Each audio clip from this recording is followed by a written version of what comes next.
Kyoto outskirts, 1604.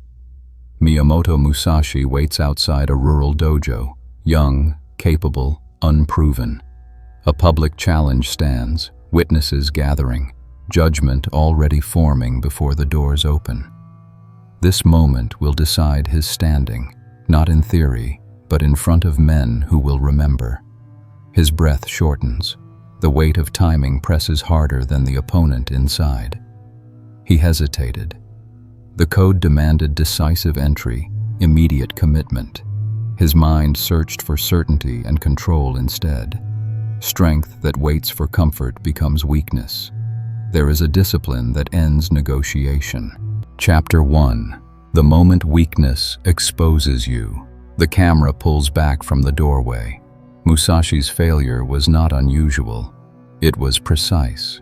Most men misunderstand what collapses in moments like that. They assume fear.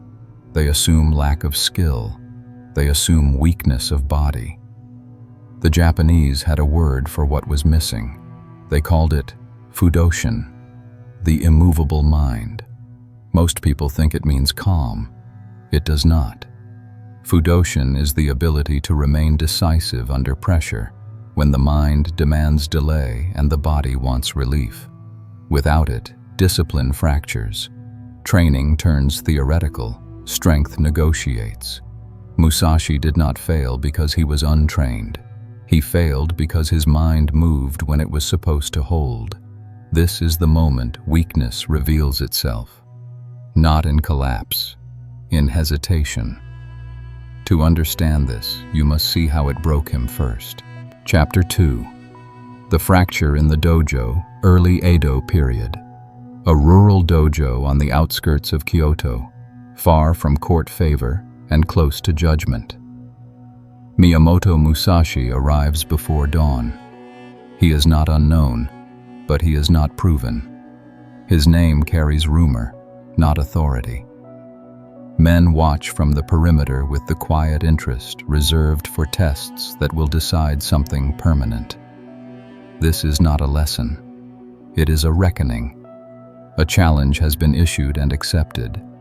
Word traveled faster than preparation. By the time Musashi steps onto the packed earth, the outcome already matters. Reputation will be shaped here. Doors will open or close because of what happens inside this space. The witnesses understand this. So does he. Musashi has trained. He has read. He knows the forms. He knows the distances. His body has endured long days and longer nights. In isolation, his movements are clean. When no one is watching, he is efficient. That is not what is being tested now. Inside the dojo, the rules are simple and unforgiving. Entry is immediate. Delay is noticed. Every pause is interpreted. The men seated along the wall are not cruel, but they are exact. They have seen enough failures to recognize the beginning of one. Musashi stands at the threshold longer than required. Not long enough to be obvious. Long enough to be registered. The silence presses. His breathing tightens, shallow and controlled, the way it does when the body senses consequence before the mind admits it. The weight here is not the opponent. It is the moment itself. Once entered, it cannot be undone. Once begun, it must be carried through. He adjusts his grip. Once. Then again. The movements are small, almost invisible, but they betray something unfinished. This dojo does not reward preparation. It judges presence. Musashi understands what is expected. A warrior enters decisively. Commitment is shown before the first exchange. Hesitation is not corrected here. It is recorded. Outside, the village is waking. Inside, time has narrowed to a single action that must happen cleanly or not at all. Musashi remains capable. He remains armed. Nothing external blocks him. The pressure is not violence. It is exposure. This is the environment where weakness does not announce itself loudly. It waits for the moment when action is required, and then asks for one more second. And here, 1 second is already too much. The signal is given. It is subtle, a shift in posture, a clearing of space. The moment arrives without ceremony, the way real tests always do. There is no announcement, no pause to gather resolve. The door is already open. Musashi steps forward. This is where preparation should disappear. This is where training is meant to express itself without interference. The body knows what to do. The forms are there. The distances are familiar. But his attention scatters, not outward, inward. He notices the angle of the floor, the position of the witnesses, the distance of the opponent's feet. He measures. He recalculates. He adjusts for an outcome that has not happened yet. Each correction is small. Together, they slow him. His breath shortens again. He draws it in carefully, as if control can be manufactured through restraint. His shoulders tighten. The sword feels heavier than it did moments ago, not because of weight, but because of timing. The opponent does not rush him. That would be easier. The space remains open, waiting to be claimed. This is not pressure through aggression. This is pressure through expectation. Musashi's mind reaches for certainty. He wants the clean entry, the correct moment, the strike that leaves no doubt. He delays, not out of fear, but out of calculation. He is trying to ensure the outcome before committing to the action. The witnesses see it, not as hesitation, as negotiation. His feet shift again, a fraction too late. His grip tightens, then loosens. The body prepares to act, then receives a different instruction. The alignment fractures. Nothing dramatic happens. That is the problem. He hesitated. The opening closes. It is not sealed by the opponent's brilliance. It closes because Musashi did not occupy it. The moment passes, unclaimed. What remains is exposure.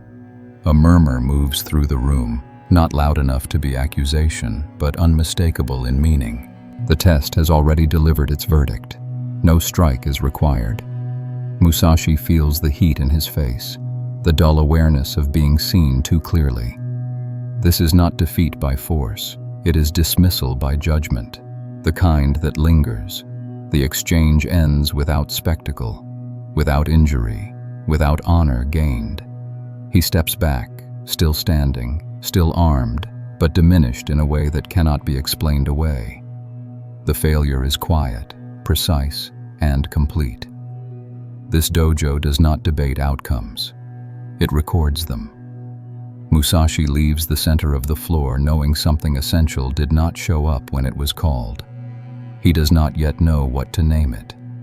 He only knows that his strength did not fail him. Something else did. And whatever it was, it failed at the exact moment it mattered most. Musashi does not argue the outcome.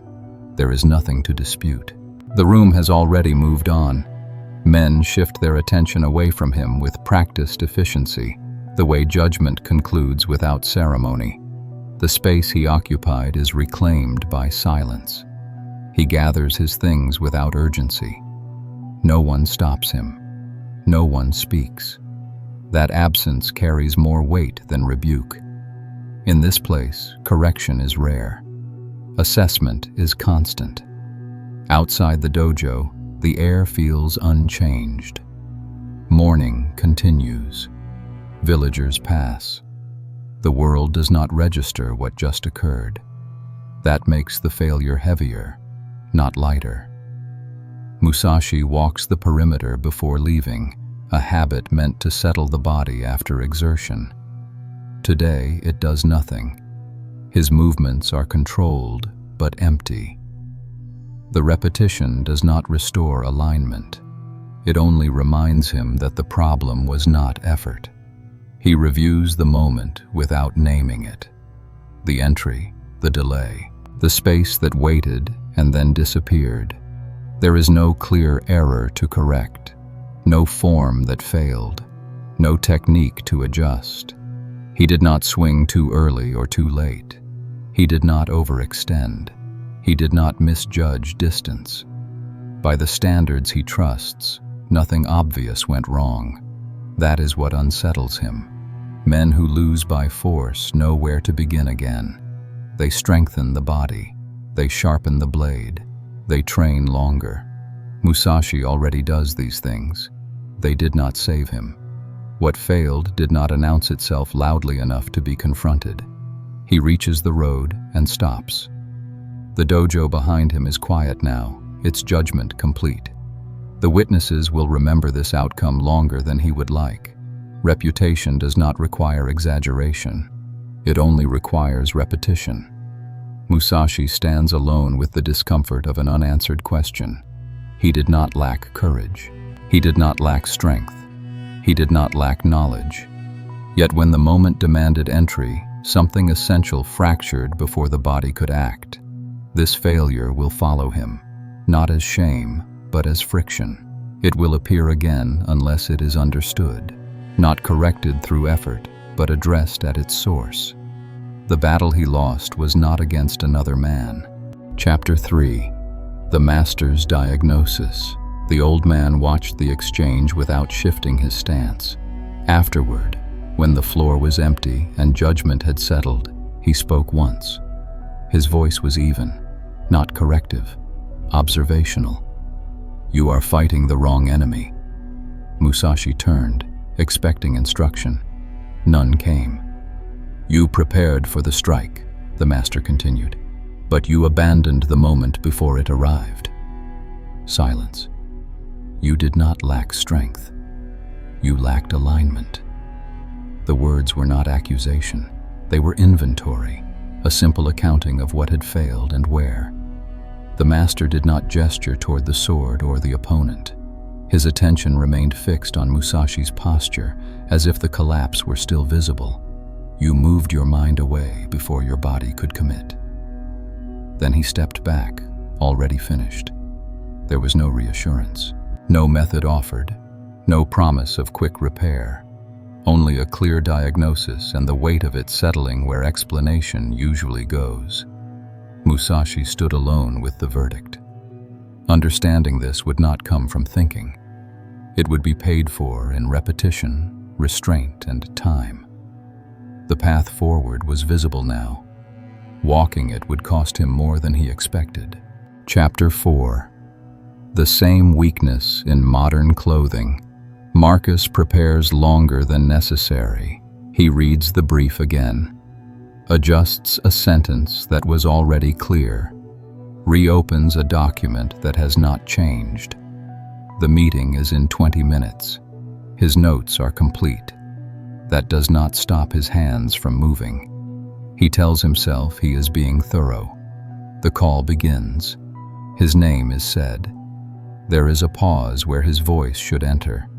He waits for the perfect opening, the clean entry, the moment that will make his contribution unquestionable. Someone else speaks. The conversation moves without him. Marcus remains present but uncommitted. Afterward, the outcome is polite and final. Decisions were made. Momentum shifted. His absence is not mentioned, but it is felt. Preparation did not translate into presence. Effort did not become action. Later, he stays late, refining work that no longer matters. He does not storm out. He does not complain. He absorbs the cost quietly and calls it professionalism. The pattern repeats in smaller ways. Messages drafted and unsent.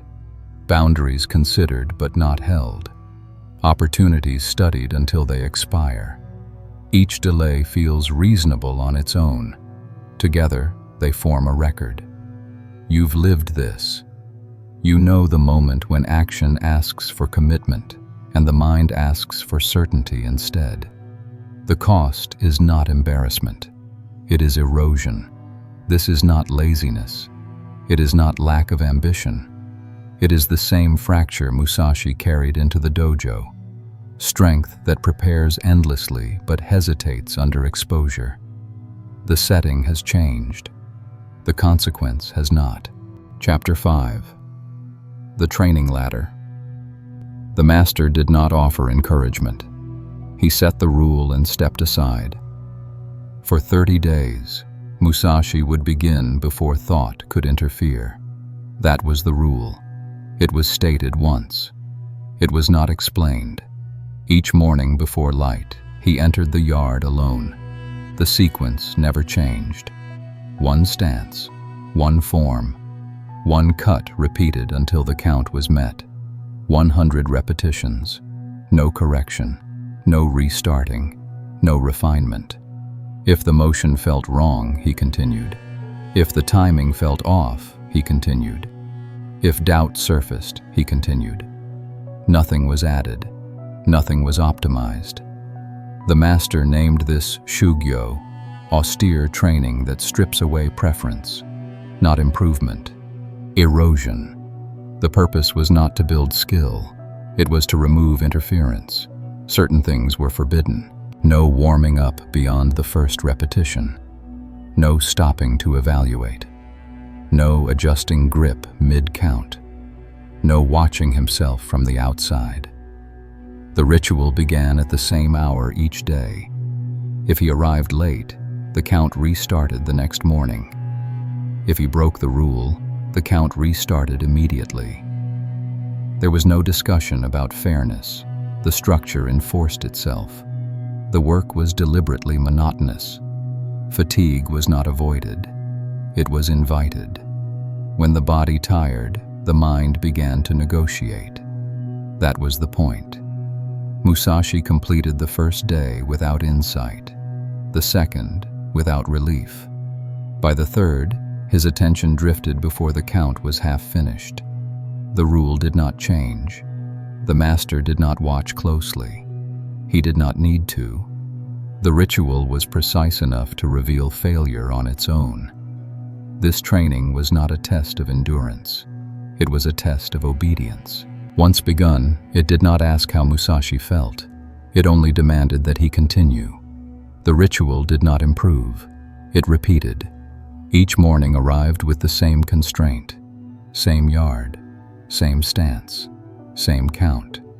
Musashi entered before light and began without ceremony. The first repetitions felt manageable, familiar. By the 20th, the body warmed. By the 50th, fatigue pressed in. By the final quarter, the mind began its work. It searched for adjustment. He shifted his feet a fraction wider, corrected the angle of the cut, slowed the count to regain control. Each change felt reasonable. Each violated the spirit of the rule without breaking its letter. The master said nothing. On the fourth morning, Musashi paused between repetitions. Not long. Long enough to reset his breath, long enough to feel relief. He resumed immediately. The count continued. The ritual recorded the pause whether he acknowledged it or not. By the end of the first week, his shoulders ached before the count reached 30. His grip tightened too early. Sweat blurred his vision. The body wanted efficiency. The mind wanted permission. It offered arguments. One perfect repetition would be better than 10 tired ones. Rest would protect the form. Correction now would save time later. The rule did not respond. There was no visible progress, no sense of momentum. The repetition stripped away novelty and left only friction. Each morning asked the same question and refused to soften it. Musashi arrived earlier to prepare. The ritual began at the same hour regardless. He stayed later to recover. The work did not reward him with reassurance.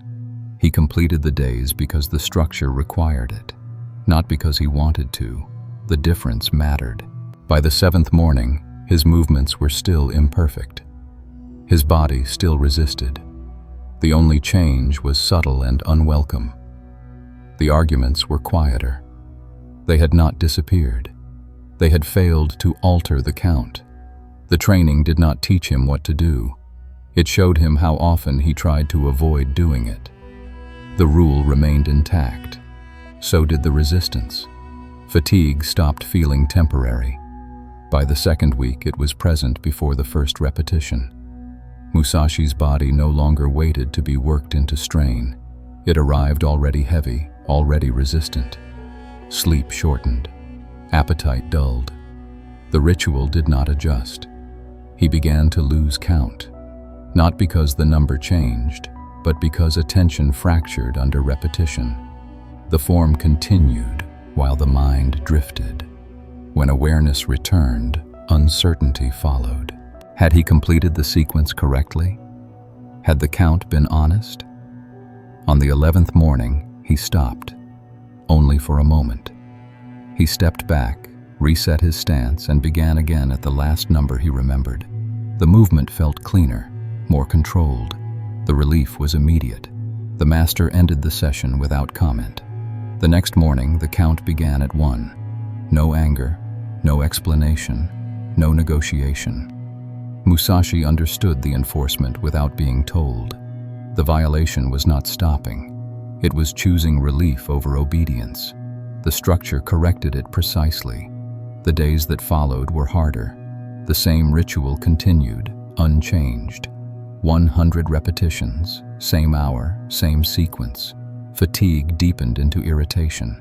The mind returned with sharper arguments. This was inefficient. This was excessive. This was no longer productive. The rule remained silent.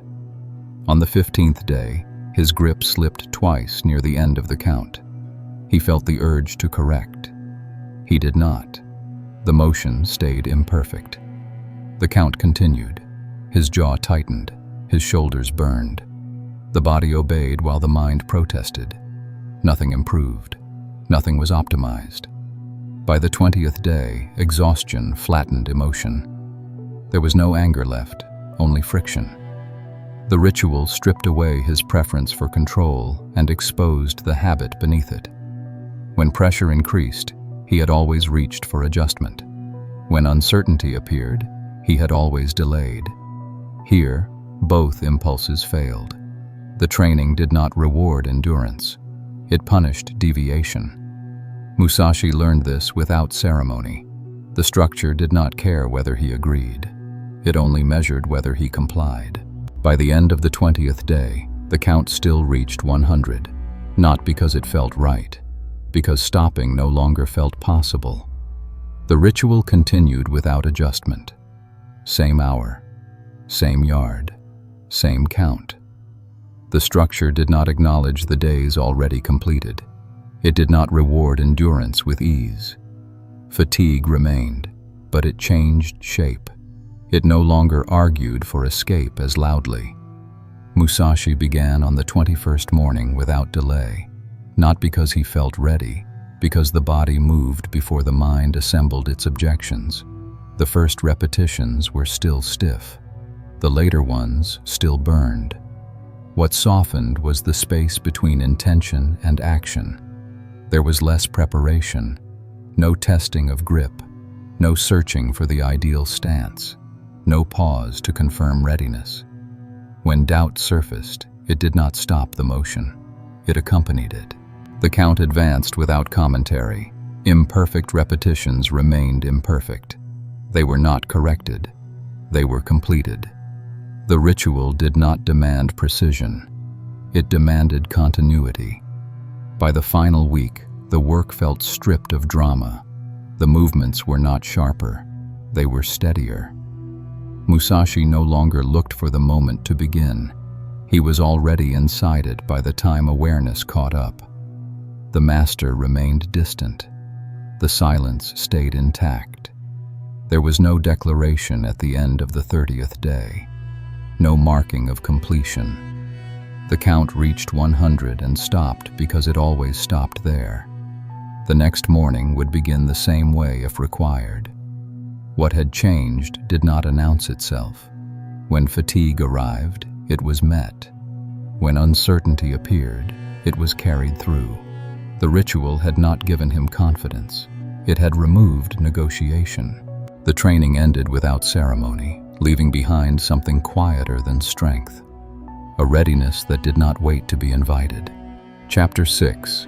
The test arrives unannounced. The test did not announce itself. It arrived as pressure usually does, embedded in routine disguised as inconvenience.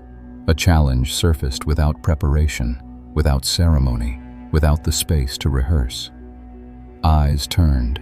Time narrowed. Musashi felt the familiar surge, tightness in the chest, the impulse to measure, to wait, to secure certainty before moving, the same trigger that had undone him before. He did not pause. He stepped forward as the moment opened, not perfectly, not calmly, but without delay. The movement was direct. The response unremarkable to anyone watching closely enough for spectacle. There was no applause. There was tension. The cost appeared immediately. The choice committed him to consequence. Distance closed. Risk remained. Comfort disappeared. He stayed present through it. Not fearless. Not effortless. Simply unwilling to negotiate when action was required. The moment passed, as moments always do. Nothing marked it as a test. No one named what had changed. Musashi did not reflect on it then. He continued on, carrying the weight of what he had chosen. The difference was quiet. Where hesitation once lived, there was now movement, and the cost was paid without complaint. Chapter 7. What changes without announcing it? Time passed without marking the shift. Musashi did not move differently in ways that invited notice. His form was not celebrated. His presence did not command attention. What changed lived beneath observation, where habits either persist or break. He continued to train, not with urgency, with consistency. The same repetitions appeared in different contexts, carried out without delay. When pressure surfaced, his body answered before the question finished forming. Hesitation did not disappear. It arrived and found no leverage. There were still moments of uncertainty, still fatigue, still discomfort that asked to be managed. None of it altered the sequence of action. The mind followed instead of leading. In situations that once demanded preparation, he entered sooner, not recklessly, without ceremony. The entry itself became ordinary, stripped of significance. What had felt decisive before now felt procedural. Observers might have mistaken this for confidence. It was not. Confidence seeks reassurance. This required none. Musashi no longer waited for internal agreement. The moment called, the body responded. Thought caught up later, if at all. When mistakes occurred, they were absorbed into continuation, not corrected through delay. There was no sense of arrival, no internal declaration that something fundamental had changed. The training had not replaced struggle with ease. It had narrowed the gap where failure used to form. Pressure still arrived. So did action. The alignment held without effort, because effort was no longer spent on deciding. What emerged was not mastery, it was reliability. Under scrutiny, under fatigue, under consequence, the same response appeared. Not perfect, not calm, present, and unwilling to wait for permission. Chapter 8. The universal pattern of weak men. This is why the same failures repeat. Not because effort is absent, because alignment collapses when exposure appears. This is why men prepare endlessly and still miss the moment that matters. The work is done. The knowledge is there. The body is capable. Yet when action demands commitment without certainty, delay takes over. This is why conversations remain unfinished, why decisions are postponed until conditions feel safer, why discipline holds in isolation but dissolves under scrutiny. The pattern is consistent. When pressure rises, the mind moves away first. It searches for reassurance, permission, or a cleaner entry. In that movement, momentum is lost. What follows is not disaster, but erosion. Progress slows, respect thins, Opportunities close quietly. This is why strength feels unreliable. It appears in training, then vanishes when timing matters. Men call this inconsistency. They call it burnout. They call it bad circumstances. It is none of those. It is the same fracture wearing different clothing. At work, it looks like over-preparation and missed initiative. In relationships, it looks like restraint that arrives too late. In personal discipline, it looks like effort without follow-through. The environments change. The behavior does not. What fails is not motivation, not intelligence, not desire. What fails is presence under demand. Men who cannot hold alignment when the moment opens become skilled at explaining outcomes instead of shaping them. They learn to manage the consequences of hesitation rather than remove its cause. This pattern does not announce itself dramatically. It repeats quietly until identity adjusts around it.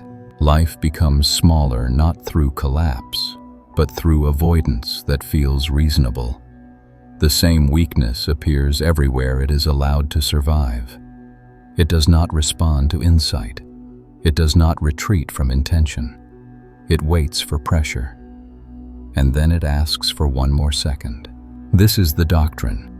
Weakness is not the absence of strength. It is strength that negotiates when commitment is required. Most men misunderstand this. They look for courage, confidence, motivation. They search for emotional readiness. They believe the problem lives in feeling. It does not. The failure appears at the boundary between intention and action. When pressure arrives, the mind asks for conditions. The body waits. Alignment breaks. The moment closes. This is the rule, not intention. Action, not knowledge. Practice, not emotion. Obedience. When these separate, discipline collapses. Repetition is not meant to inspire you. It is meant to exhaust your excuses. The structure exists to remove choice, not to reward effort. Under fatigue, under scrutiny, under time pressure, behavior reveals what identity truly holds. This is why training is austere. This is why the rule does not change. This is why negotiation is treated as failure. Some men will continue preparing. They will refine, delay, optimize, and explain. They will remain capable and unreliable. Others will accept the cost. They will act before certainty appears. They will carry doubt without allowing it to interfere. They will obey the rule even when the mind protests. This is not confidence. This is alignment.